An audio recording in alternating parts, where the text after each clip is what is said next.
Welcome to Awakening Divine Wildness. I get so excited about the amazing people that I get to talk to when I do these shows. And I hope you're liking them as much as I am. And if you are, you've got to go over to iTunes and give us a good rating, 5 stars, because that will help the podcast to grow. Today, I'm honored to have the woman that I'm going to be speaking to. Her name is Deanna Coyle, and she's the founder of Vesta, Redefining Divorce. And her business is dedicated to helping people through the divorce process through seminars, professional resources, and social events. After her own financially and emotionally draining divorce, Deanna led the charge and created specific programs to educate, empower, and guide people through the crucial decisions and considerations before, during, and after a divorce. In 2015, Deanna left her successful financial planning business to focus solely on building Vesta, which means the keeper of family, hearth, and home. She's dedicated to transforming the divorce process by helping people avoid courtroom battles and the resulting anger, resentment, and hurt that affects all people involved, and instead focus on the emotional, financial, and physical health and well-being of both parents and children. This girl comes with some heavy credentials. She has more than 20 years of financial experience, including 6 years as a financial advisor and 7 years as a securities analyst on Wall Street. She graduated cum laude with a BA degree in economics from Mount Holyoke College and received her MBA from the Amos Tuck School of Dartmouth College. She lives in Natick, and she successfully co-parents with her two boys, Sean and Ryan, with her ex-husband. Deanna, thank you, girl, for coming on to the show. Thank you so much, Mel. It's wonderful to see you as always. You know, I love your energy. You are effervescent, positive, and the work that you're doing is so meaningful. And I know that everyone that has a mission and a purpose was inspired by obviously significant challenge in their own lives.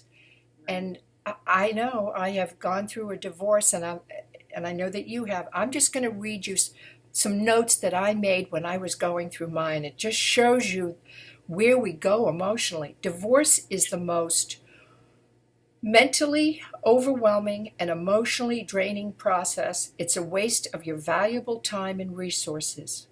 It feels like you're bleeding out from a major wound. And any moment you will lose consciousness. And that's what it feels like. Wow. Mm-hmm. Wow. Mm. I just getting emotional. Yeah, absolutely. It is the most challenging thing, for a lot of reasons. Obviously, you have no idea what to expect, and you don't know where to turn. It's not something that's, it's becoming more kind of widely talked about with some resources out there, but just not the same as, for example, if you lose a spouse through death, and your emotions are all over the place. And, when your emotions are high, that's kind of when your common sense and judgment is low. Anger or, resentment and things like that, an upset that people are feeling, that really clouds, their ability to think clearly and to really look at, what is my goal? What is going to get us to the other place where we can be our best, and especially when children are involved. So yes, it's a really trying time, and also the person that you have been building a life with, and you probably have been trusted the most, all of a sudden is on the other side of the table. They're your adversary, and so people are not trusting. They don't know who to turn to, and their emotions are all over the place. And that's why trusted guidance is so important, and really becoming part of a community where they feel they belong. They finally feel they're not alone, and they finally feel that they can talk to people who know exactly what they're going through. What was your divorce like? Oh, goodness. It was long and draining. It took 3 years, and my kids were young. When my ex and I separated, they were just 4 and 6. And I had given up my career to be a stay-at-home mom. So I didn't have plans to go back into the workforce. So that was so tough because, I had built my whole life to as you mentioned, being a securities analyst on Wall Street, and gave that up. I became a mother later in life. So I didn't have plans to go back into the workforce. So after a few years of being out of the workforce, and then now realizing I needed to go back and build something for myself, build a career, I couldn't go back to what I used to do. It wasn't available anymore. If you're out of that type of industry for even a year, it's incredibly hard to get back in. So I started looking for jobs that were entry-level research type of positions, and the recruiters wouldn't even send me on an interview because they said I was overqualified. So I had no idea what I was going to do to make money again and to really provide for myself and for my kids. This is a major issue for women because many women give up a thriving career to raise children. The husband never alters his lifestyle or income, earnings, or whatever. So when a woman is thrown into the confusion and the pain of a divorce, if she doesn't have the ability to stand up and advocate for herself, one, through the process, and then two, look at rebuilding her life, with a new career and everything else, and maybe new housing, and it's massive. Right. They're lost. They absolutely are lost. How can we prevent that? Yes. So, and another thing that I didn't mention was that we couldn't agree on the terms. The main things that people fight about, of course, are the children, custody, and then also the money. How do we divide our assets?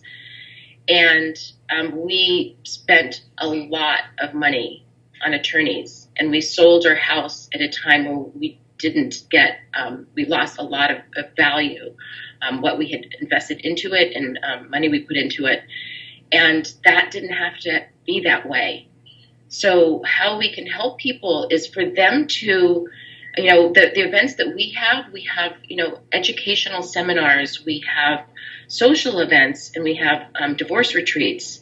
So people can come to our events, and then if they're not able to make it, I talk with them, and I connect them with the people that are going to be able to guide them.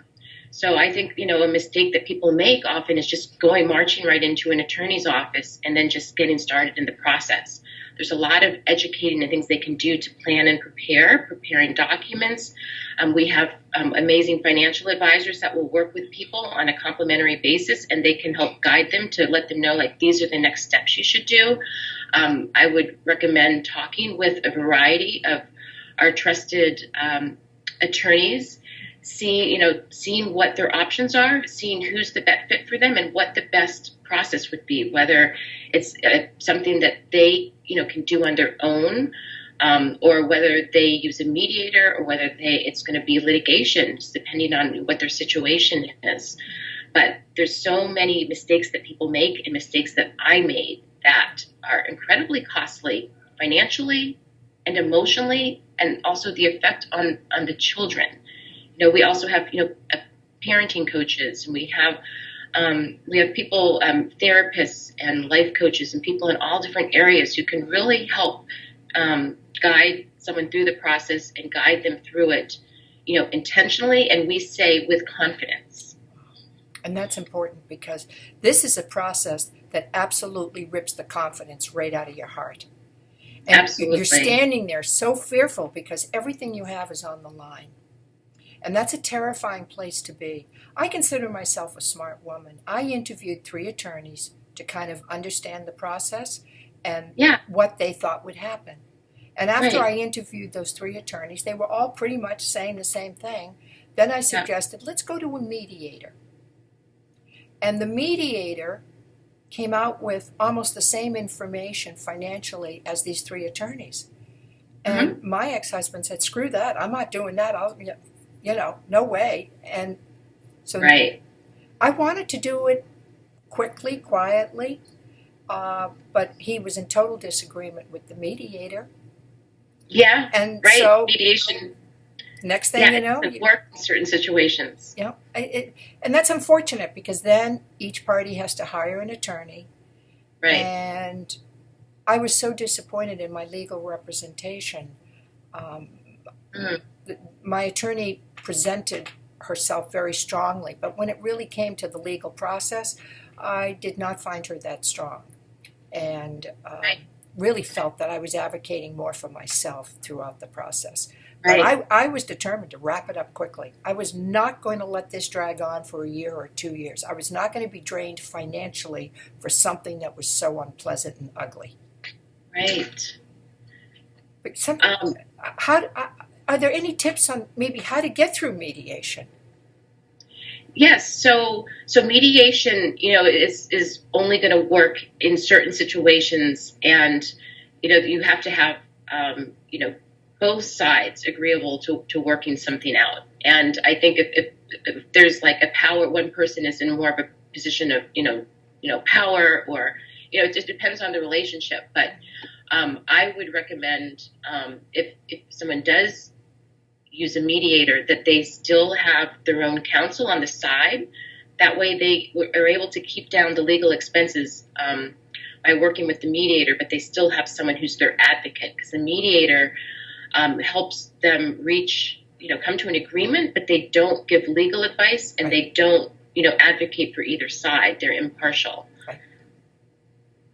In terms of an attorney, yes, you can meet with them, and they can tell you all these things, and you have no idea how they're going to actually be. That's why, we have, vetted out all of our professionals, and the attorneys are especially important. So we have, actually one of the attorneys in our group is someone that helped me through my divorce and was incredible, and also helped me again when my ex took me back to court a couple of years ago.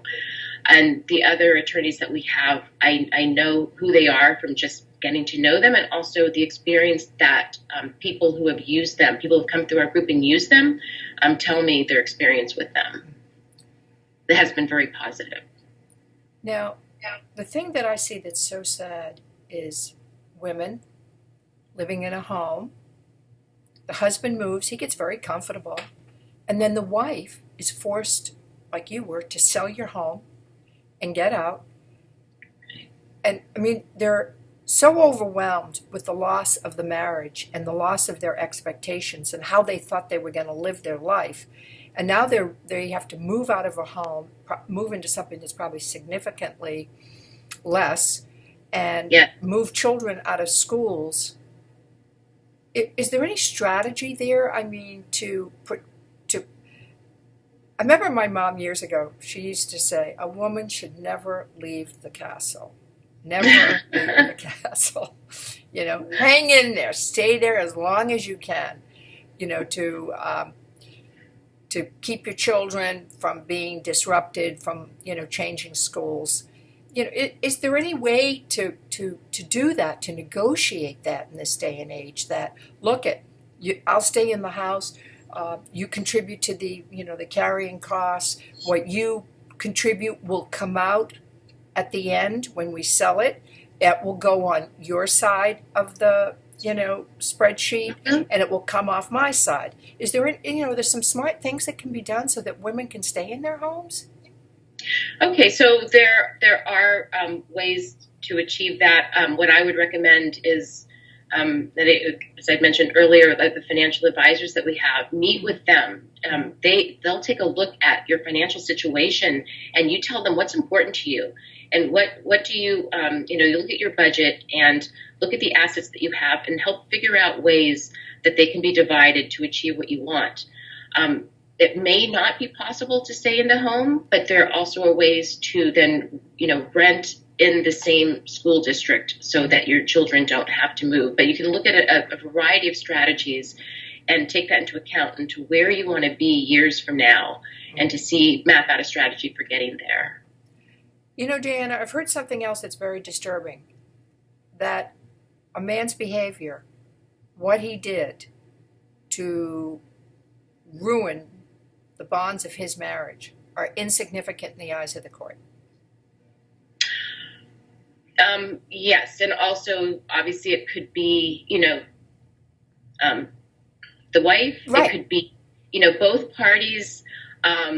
Massachusetts is a no-fault state, so they don't take into account things like, infidelity. Right. Where they would take it into account is, if the behavior had, a financial effect. For example, if somebody was seeing someone else and put them up in an apartment or something, and they would take that into account. Yeah. And also, what the, effect on the children is, but they don't look at, behavior in itself, and take that into account. Isn't that interesting? Has Massachusetts always been no fault?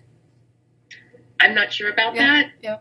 But it was. But when you got divorced, it was no fault. No. Yes. Yeah. Yes. Interesting, because in all the stories I hear about divorce, and it seems now that the percentage of people that are walking around, what's the percentage? 60, 70% are divorced? I don't know the exact numbers, but it's about 50%. Yeah. And then second marriages, interestingly, is higher. Right. Closer to 70%, and then third marriages even higher than that. Well, who would ever do it a third time? Oh my God, shoot me in the head. But it just seems. Well, part of it is, and also what we have, when I talk about the therapists and the life coaches and the relationship coaches that we have in our group, a lot of it is examining yourself and what part did you play, and what what are you looking for that you really need to find first within yourself, find the happiness and the self-esteem within yourself before you go out and, find who is going to be your good match. Of all the stories I hear of divorce, I would say 1 out of 25 I hear where the man, got taken over and was, got in court, got hit hard for alimony or whatever. All the others, it seems that the women come out and they just are stripped financially. And they're like spinning. They just don't know what to do next. Is it really a fair process?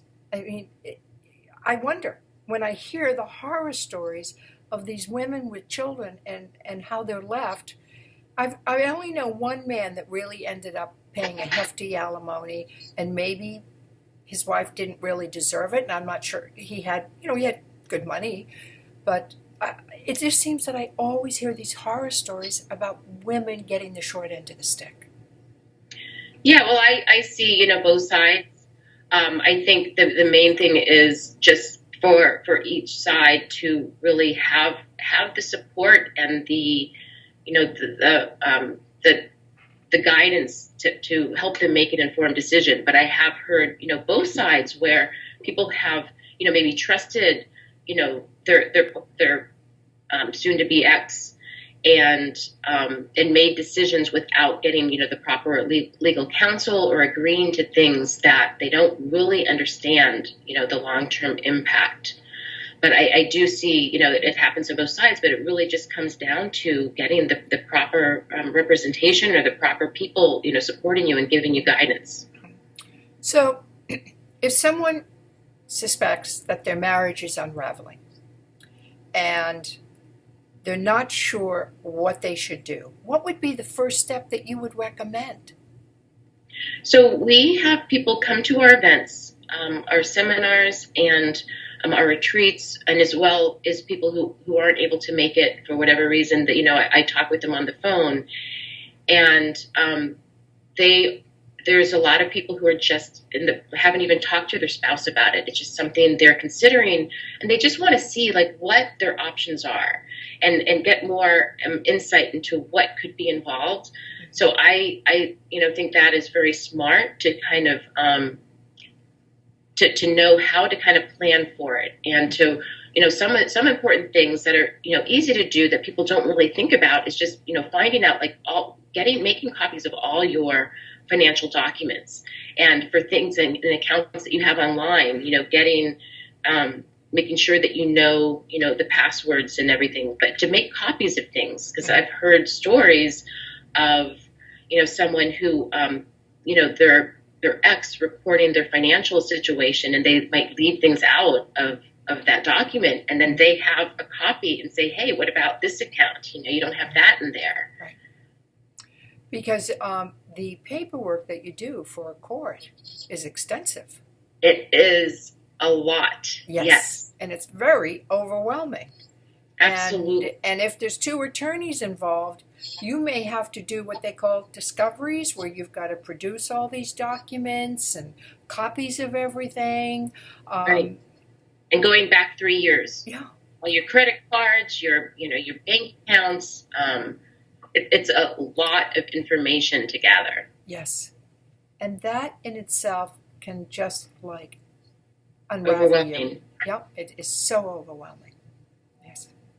Yeah. Right. And that's something where I think people can prepare, gather that information. And again, with help from people in my group, including the financial people, can let them know, like, these are, help them gather everything. And so that when they meet with the attorney, they have that information, and then the attorney's not helping them gather everything, using billable hours, as well as, writing down, like, their story and having something that they can present to the attorney, so that they're not in there using the hours explaining their situation. People tend to use, the attorney sometimes is therapist. That's obviously incredibly expensive therapy, and it's not like what the attorneys want to do or what their expertise is.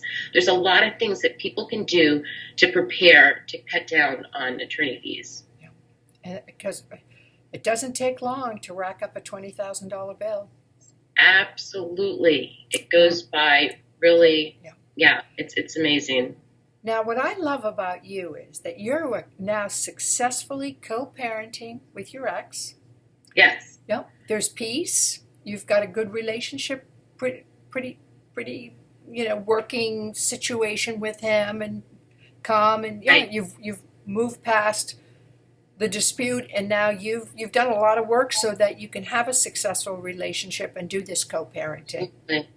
Absolutely. That's so important. I mean, obviously for our children, that's our main goal, is for them to be, happy, well-adjusted adults. And that's not going to happen, if we're bickering, or if we're doing things that a lot of people do without realizing the impact, using their kids as messengers, or bad-mouthing the spouse to the children. Those things are incredibly harmful. And it's also for yourself. Like, when you are in that kind of situation where there's conflict, it is incredibly emotionally draining. So, what happened. You can't go back and change it. All you can do is change, like, who you are and what you do going forward. And you can't change the other person, but I definitely believe, like, how you are towards them can have an effect on how they are towards you. And so I really did a lot of self-reflection, and tried to look at things from my ex's side, because that is really, that's the only place where you really can build from, really looking at something from someone else's point of view and talking to them in a way that's really productive as opposed to counterproductive. And I think it's important that people, especially for women, get over the anger, get over the resentment, because in order to move on with your own life and maybe even create a new relationship, you need to heal that wound. Right. Now, here's a tricky question. Okay. How long should a woman wait before really thinking about getting into another relationship? I have seen some crazy things. The ink wasn't even dry on the documents, and I have seen women move another guy into their house that they just met. Not like he was behind the scenes, or they're jumping into another commitment so quickly. I am like, Are you kidding me? You haven't even gotten over this one. So what's appropriate? I think that's a big question for women.